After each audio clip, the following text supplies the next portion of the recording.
हमने सुना कि माननीय वित्त मंत्री महोदया ने कहा कि उनसे पूछा गया कि प्याज के दाम बहुत बढ़ गए हैं। उन्होंने कहा मैं प्याज खाती नहीं इसलिए मुझे दाम मालूम नहीं। सभापति महोदय, पेट्रोल और डीजल तो हम लोग भी नहीं खाते लेकिन दाम तो मालूम है। जवाब दे दूं आप कहें तो? दे दीजिए। सबसे कम दाम अगर पेट्रोल और डीजल के कहीं किसी राज्य में है तो वो पश्चिम बंगाल के अंदर जाइए, गिरिराज जी अपने बिहार से भर के आइए। यह मेरे घर में आके मेरे पास एमएलसी बनने के लिए बैठा करते थे 1999 ये बात नहीं, ये पर्सनल, ये मुझे बताएंगे। ये इनको बात करने के तरीका नहीं, इनको बात करने की तमीज नहीं। माननीय कीर्ति आजाद जी, यह भारतीय जनता पार्टी के संस्कार हैं। आप कृपया, ये भारतीय जनता पार्टी के संस्कार हैं। बैठ जाइए। जिनको बात करने का तमीज नहीं, आप अपने से बड़ों से कैसी बात की जाती है इनको ये नहीं मालूम। आप अपने सदन में किस तरीके से बात की जाती है इनको ये नहीं मालूम। ये तुम करके बात कर रहे हैं, मैं इनसे आप करके बात कर रहा हूँ। सदस्य श्री कीर्ति आजाद जी। धन्यवाद सभापति जी। मैं यहाँ से बोल सकता हूँ आपकी अनुमति हो तो?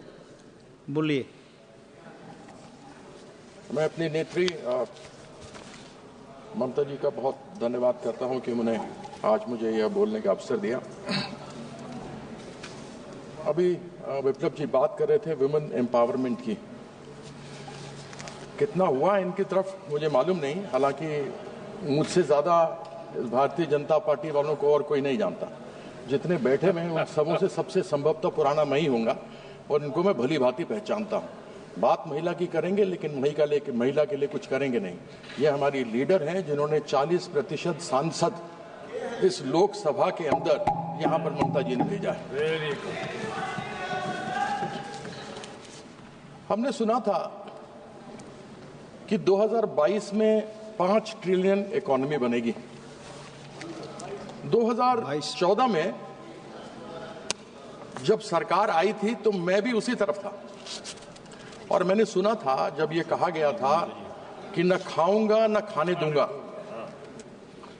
तब मैंने 400 करोड़ का भ्रष्टाचार, जिस खेल ने मुझे आन बान शान मान मर्यादा जिस देश के लिए मैं खेला, वहां पर 400 करोड़ का घोटाला हुआ था, मैं लेकर गया था। लेकिन उस घोटाले के ऊपर कोई चर्चा नहीं हुई। मुझे जिस प्रकार से विभीषण को लंका से निकाल दिया गया था, मुझे भी उसी विभीषण की तरह उस लंका से बाहर निकाल दिया गया।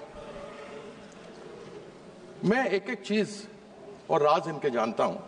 मैं उस विषय पर अधिक नहीं जाऊंगा। महिलाओं के बारे में क्या इनकी राय है वह भी मैं जानता हूं। 2014 से मुंगेरी लाल के हसीन सपने सामने देखते रहे हैं और उन हसीन सपनों को कब पूरा होता हुआ देखेंगे मालूम नहीं, क्योंकि लक्ष्य ये था कि 2022 में जब अमृत काल होगा, 75 वर्ष हमारे आजादी के पूरे होंगे, तो सबके सर पर छत होगा, नल में जल होगा, नल में जल होगा, गैस होगी, बिजली होगी।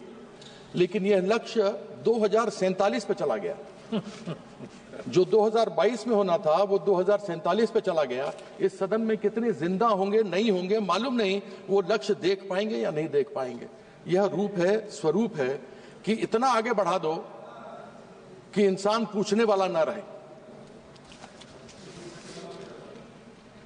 5 ट्रिलियन इकोनॉमी बढ़ाने की बात है। बात यह भी थी कि 2 करोड़ नौकरियां हर साल लगेंगी।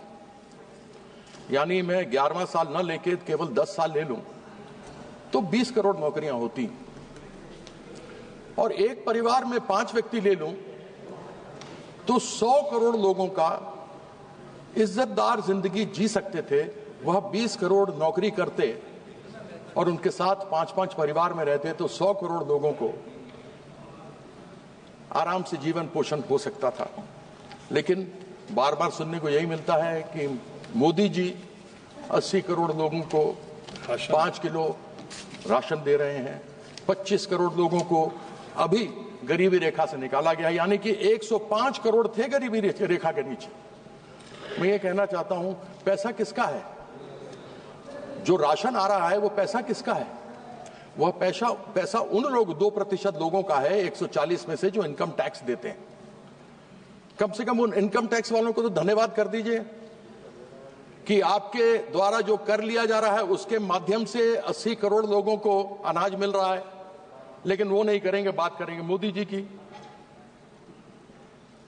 कभी भी देश में जो लोग हैं उनको कभी धन्यवाद किया जाए सो नहीं होगा। 5 ट्रिलियन इकॉनमी की बात होती है, पूंजीपतियों के 14 लाख करोड़ कर्जा को माफ कर दिया जाता है, माफ कर देते हैं। उनको 20% टैक्स लगता है, हमको 30% टैक्स लगता है। और जब हमको 30% टैक्स लगता है तो अगर 36 लाख रुपया कोई महीने में कमाता हो, उसका अगर 30% टैक्स आप पूरा साल का लगा लें तो 10 लाख रुपया उसका चला गया, यानी 3.25 महीने का टैक्स गया। उसके ऊपर जीएसटी लगा लीजिए तो 1.5 महीने का जीएसटी भी 18% खाने पीने सब पर लगा हुआ है, वो चला गया। मतलब 5 महीने का उसकी आमदनी जो है वो टैक्स में चली जाती है। पूंजीपतियों को 14 लाख करोड़ रुपया माफ कर दिया जाता है। लेकिन यही किसान जो यहां आकर सीमाओं पर 700 लोग मारे गए, जिनकी शहादत हुई, वह जब अपनी मांग करने के लिए आते हैं तो उनसे पूछा नहीं जाता। यदि वह लोन पर ट्रैक्टर लेता है और अगर एक ईएमआई नहीं भरता है तो बैंक वाले आकर उसके यहां से उसका ट्रैक्टर छीन कर लेकर चले जाते हैं और वो किसान बेचारा असहाय रह जाता है और अपनी लोन की पूर्ति नहीं कर पाता। जो गरीब आदमी लोन पर मोटरसाइकिल खरीदता है और हमारे घर में आकर के लोगों के यहां खाना बांटता है, आप लोग मंगाते होंगे, आप लोग भी स्विगी से, जोमेटो से, ब्लिंकिट से, वह बेचारा अगर ईएमआई नहीं दे पाता तो आप उसका मोटरसाइकिल जब्त कर लेते हैं, उसके रोजगार का जरिया खत्म, उसका परिवार फिर भूखों मरता है।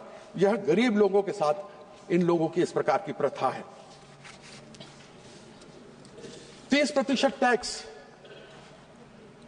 2 करोड़ लोग, 2% यानी 2.8 करोड़ लोग, 140 करोड़ लोग में 2% लोग इनकम टैक्स देते हैं, यानी 2.8 समझिए 3 करोड़ लोग देते होंगे, 3.5 करोड़ देते होंगे, 4 करोड़ देते होंगे। वह उनको 30% में आप 12 लाख की छूट देते हैं। लेकिन एक गरीब आदमी जिसको आप 80 करोड़ लोगों को जो 5 किलो अनाज देते हैं, उसको तो न तेल मिलता है, न मसाला मिलता है, न उसके पास गैस खरीदने की क्षमता है, वो बेचारा क्या करे। ऐसे में जीएसटी पर तेल हो, साबुन हो, घी हो, पनीर हो, दूध हो, आटा हो, चावल हो, सब पर आपने जीएसटी लगाया हुआ है। और वो जीएसटी चाहे पूंजीपति हो, चाहे मध्यम वर्ग का आदमी हो, चाहे गरीब आदमी हो, सबको ही बराबर से देते हैं। अगर डायरेक्ट टैक्स जिसमें फायदा केवल वह 2% लोगों को हुआ जो इनकम टैक्स दे रहे हैं, अगर इनडायरेक्ट टैक्स में यानी जीएसटी में यदि कमी की जाए तो फिर सब 140 करोड़ लोगों को फायदा हो सकता है, उनके खरीदने की क्षमता बढ़ सकती है। लेकिन वो सोचेंगे नहीं। मैंने एक बार पूछा था, यहां राज्य मंत्री जी बैठे हैं, इनसे मैंने कहा था कि आप क्या करते हैं, जीएसटी में कमी क्यों नहीं लेकर के आते हैं? तो मुझसे खड़े होकर इन्होंने जवाब दिया कि पश्चिम बंगाल का भी नाम जीएसटी में है। सर मैंने कहा यहां बैठे हुए उनको दिखाया, हुजूर आपके बिना मैं कहीं जा ही नहीं सकता। आपके बिना कहां जाएंगे मालिक? इन्होंने जवाब दिया कि पश्चिम बंगाल भी उसी में है। बिल्कुल मैं मानता हूं कि पश्चिम बंगाल भी उसी में है। टोटल 31 है राज्य, जिनमें से 20 यानी 16 में बीजेपी और 4 और मिला दे तो एनडीए मिलकर के 20 राज्यों के अंदर इनकी सरकार है। 11 राज्य वो गैर भारतीय जनता पार्टी के हैं, टोटल हो गए 31। साथ में इन्होंने प्रावधान जीएसटी में किया हुआ है कि केंद्र सरकार जिस दिन जीएसटी की मीटिंग होगी, जितने सदस्य बैठे होंगे उन सदस्य की 1/3 वोट का पावर सेंट्रल गवर्नमेंट के पास होगा। यानी अगर मान लीजिए 31 का फुल हाउस हो, उसमें से 1/3 इनको हो तो 10 हो गया, 21 और 10 31 हो गया, 11 इधर हैं। तो फिर जब आपके हाथ में इतनी ताकत है, आप जीएसटी काउंसिल की बात करते हैं,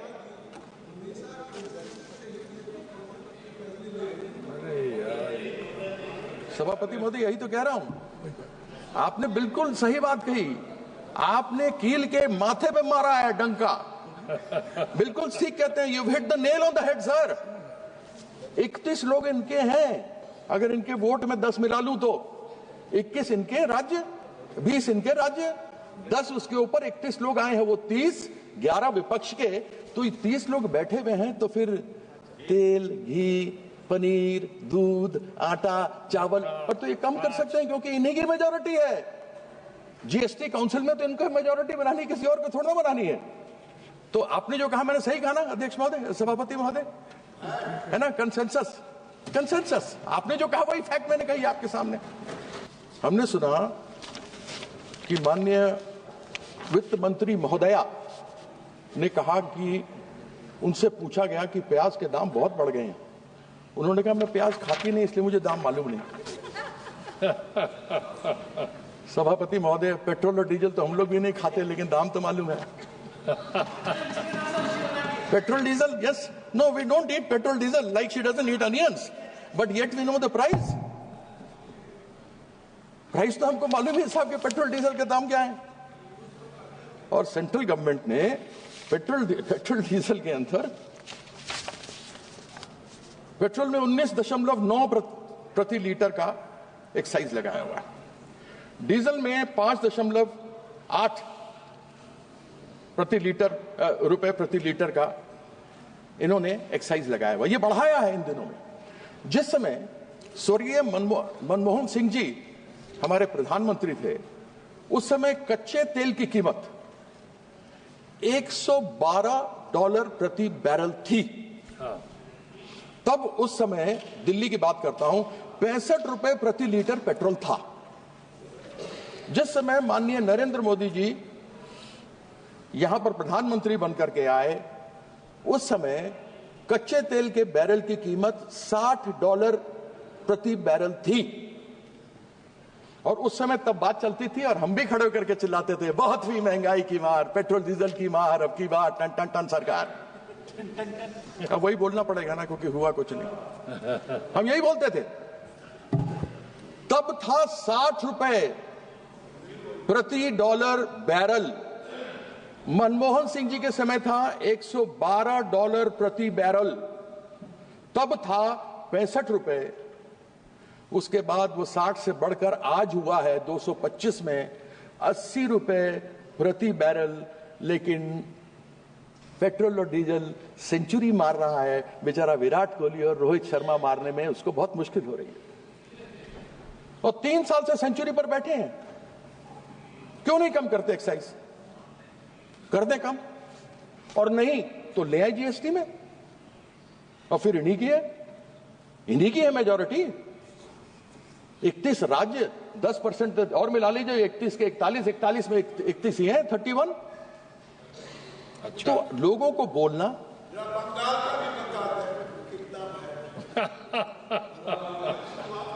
अध्यक्ष, इनका जवाब दे दूं आप कहें तो?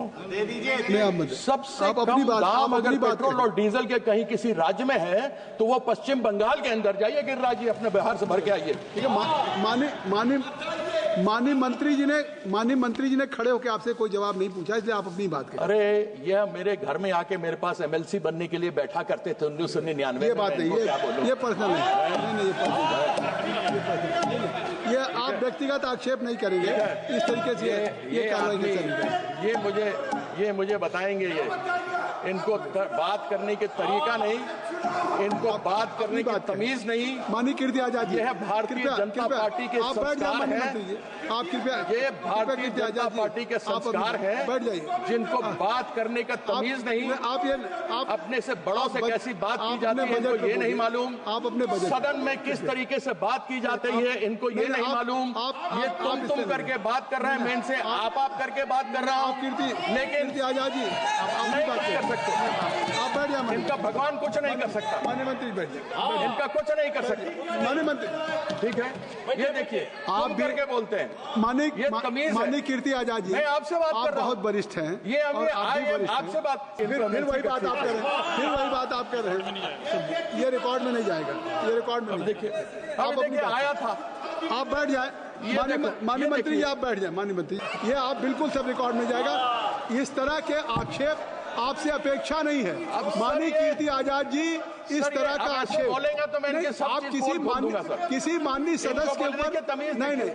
आप सर ये तमीज देखिए। आप बजट पे बोलिए। इसका तमीज देखिए। नहीं, लेकिन माननीय कीर्ति आजाद जी आप बजट पे बोलें। आप इस तरीके की बात किसी के ऊपर व्यक्तिगत आक्षेप आवाज आप सुन रहे हैं? आप सुन रहे हैं क्या बोल रहे हैं? आप उनका रिकॉर्ड में नहीं जा रहा है। उनका रिकॉर्ड में नहीं जा रहा है। आप क्यों संज्ञान ले रहे हैं? रिकॉर्ड में नहीं जा रहा, आप संज्ञान मत लीजिए। लेकिन आपको व्यक्तिगत क्यों करते हैं? नहीं, आप बैठे रहिए, आप चुप रहे। आप कीर्ति आजाद जी को मैंने सभापति जी 1.7 करोड़ रुपया जो पश्चिम बंगाल का बकाया है वह 1922 से पश्चिम बंगाल को नहीं दिया गया, जिसमें एक जीएसटी है 2022 से नहीं दिया गया। 2022 से क्षमा कीजिएगा, 2022 से नहीं दिया गया। रिपीट कर दो फिर से, कितना पैसा? 1,70,000 करोड़ रुपया जो पश्चिम बंगाल का हिस्सा है 2022 से पश्चिम बंगाल को नहीं दिया गया। उसमें हिस्सा जीएसटी का भी है। जीएसटी फेडरल इकोनॉमी है तो फेडरल जीएसटी तो आना चाहिए। आपने आवास का पैसा नहीं दिया, वो पश्चिम बंगाल की नेत्री ममता बंदोपाध्याय ने लोगों का आवास को दिया। इन्होंने स्कूलों के लिए नहीं दिया, सर्व शिक्षा अभियान के लिए नहीं दिया, वह भी पश्चिम बंगाल की नेत्री ममता बंदोपाध्याय ने अपने बजट से दिया।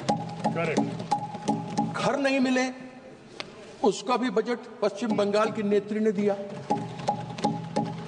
इन्होंने आपत्तियां उठाई, आपत्तियों का जवाब दिया गया, यूटिलाइजेशन सर्टिफिकेट दे दिया गया, सब कुछ हो गया। जीएसटी काउंसिल में बैठक हुई, हेल्थ यानी स्वास्थ्य को लेकर सब बातें हुई।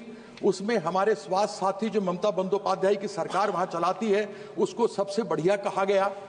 वह स्वास्थ्य साथी जो महिला सबसे बड़ी महिला एक परिवार में होती है, उनके नाम से एक कार्ड होता है, और प्राइवेट हो या पब्लिक हो, महिला, उनके पति, उनके माँ बाप, उनके सास ससुर, उनके बच्चे सभी किसी भी निकटतम अस्पताल में जा सकते हैं, उपचार करा सकते हैं, और डायरेक्टली सरकार की तरफ से पैसा वहां पर हॉस्पिटल में दिया जाता है, इंक्लूडिंग प्राइवेट हॉस्पिटल। लेकिन हमारे जो यहां से मिलता है उसमें अनेकों मानक हैं, छत है तो नहीं मिल सकता, मोटरसाइकिल है तो नहीं मिल सकता, साइकिल है तो नहीं मिलेगा, और 2011 के सेंसस से है, और यहाँ पर सभी को मिलता है। कृपया संक्षिप्त करें, 15 मिनट हो गया जी, मैं खत्म कर रहे हैं भाई। अब ये कहते हैं कि साहब इन्होंने मानक तय किया। अब ये मैं जानना चाहता हूं कि संविधान के किस प्रावधान में या किस धारा में ये लिखा हुआ है कि किसी एक रंग का पर आप स्कूल को अगर आप रंगेंगे या अस्पताल को रंगेंगे तभी आपको पैसा मिलेगा? क्या हिंदू धर्म में एक ही रंग है, या हिंदू धर्म में अनेकों रंग हैं? हमारे सनातन में अनेकों रंग हैं। यह चाहते हैं कि केवल भगवा में रंग दें, लेकिन भगवा के अनेकों भी रंग हैं। जो महादेव के सिर में चंद्रमा इठलाता है वो सफेद है, सोमवार सफेद है, सफेद रंग है चंद्रमा का। मंगल हनुमान जी का है तो लाल है, बुद्ध प्रकृति है तो हरा है, बृहस्पति देवताओं के गुरु थे इसलिए पीला है, शुक्राचार्य राक्षसों के गुरु थे इसलिए राख है, शनि महाराज हम सब जानते हैं कि वह काले या नीले हैं, और हमारे जो सूर्यदेव हैं वह इंद्रधनुष हैं, सतरंगे हैं, उत्तर में शिव हैं तो सफेद है, दक्षिण में अयप्पन है तो काले हैं, पूर्व में मां काली है तो लाल सिंदूर और लाल टीका है, पश्चिम में गणेश है तो पीला है। फिर केवल भगवा कैसे मेरा हिंदू धर्म का रंग है, मुझे समझ नहीं आता। Very good. क्या चंद्रमा को भगवा करेंगे? ठीक है। क्या हनुमान जी को भगवा करेंगे?